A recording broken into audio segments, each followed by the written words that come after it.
සංසාරේ පුරාවටම එක්ව ජීවත් වෙන්න පෙරුම් පිරුවත් අවසානයේදී සංසාරේම කලකිරී වේදනාවට පත්වීම කොයි සිදුවන්නේ මේ ආත්ම භාවයේදී ඊළඟ ආත්ම භාවයේදී ආදරයෙන් හමුවන්න කැමතිනම් ගුණධර්ම හතරක් සම්පූර්ණ කළ යුතු බව බුදුරජාණන් වහන්සේ වදාලා දිනක් ඊතා අමාරුවෙන් බුදු හිමියන් වෙතට පැමිණි නකුල මාතා නකුල පිතා කියන වයසට ගිය මව්පිය දෙපළ උන්වහන්සේට මෙහිම කියනවා සම්බුදු පියාණෙනි අපි දෙන්නට දෙන්නා දුක සැප බෙදාගෙන ආදරයෙන් උන්නා මගේ සොඳුරියට සසරෙහි මා එන්නා වරදක් වී නොමැත සිහිනෙන් වත් දන්නා යම් දිනයකදී ඇය වෙත හිත ගියේද ඉන්පසු ඇයම විය මගේ ජීවිතේද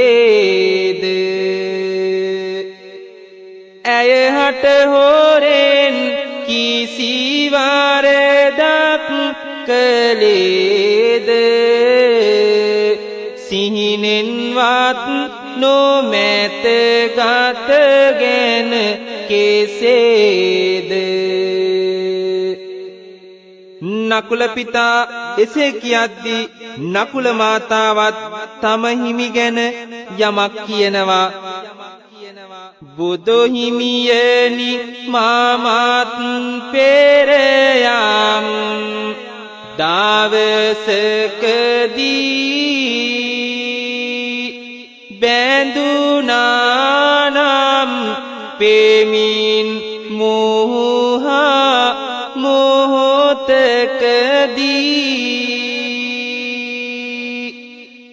අද වෙන තුරා නැහැ අඩුවක් සිතෙහි රැඳී කොතරම්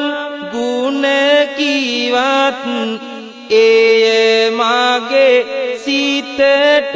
මදී අප දෙදෙනාම ආදරයෙන්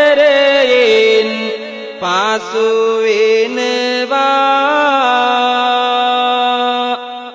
දුක සැප බෙදාගෙන ආද ජීවත් වෙනවා අද වාගේම ආදරයෙන්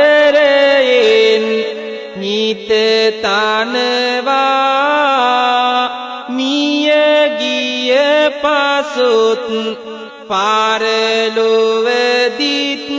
හමු වෙනවා නකුල මවුනි පියතුමනි අසන්න පුළුවන් මතු භවයෙත් හමුවන්න